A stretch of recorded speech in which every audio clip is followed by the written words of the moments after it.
Hello everyone, তো Santu recipe with ব্লগসে আজকে আরেকটি নতুন রেসিপি নিয়ে এলাম। তো আশা করি তোমরা সবাই ভালো আছো আর আমিও ভালো আছি।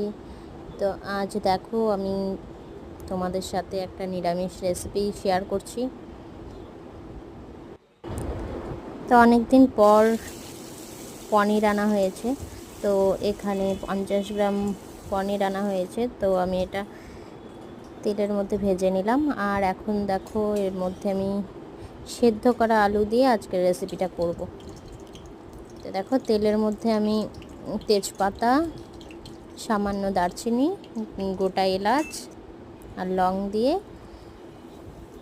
ফোড়নটা দিলাম আর তার সাথে গোটা জিরে।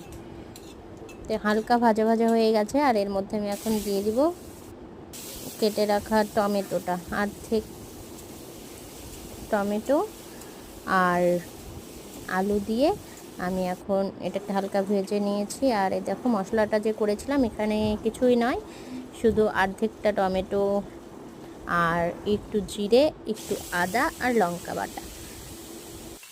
তো তার মধ্যে হলুদ দিয়ে একটু জল মিশিয়ে আমি এর মধ্যে মশলাটা দিয়ে দিলাম।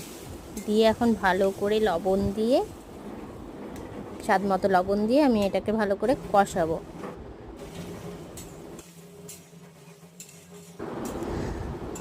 তো মশলার জলটা শুকিয়ে গিয়ে তার মধ্যে থেকে দেখো তেল ছেড়ে এসছে। তো আমার এখন কষানোটা হয়ে গেছে। আর এখন এর মধ্যে আমি পরিমাণ মতো ঝোলের জন্য জল দিয়ে দিলাম।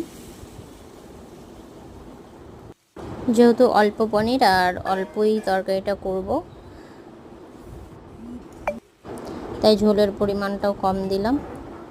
আর এখন এর মধ্যে ঝোলটা ফুটে এসছে আর এর মধ্যে আমি ভেজে রাখা পনিরটা দিয়ে দিচ্ছি।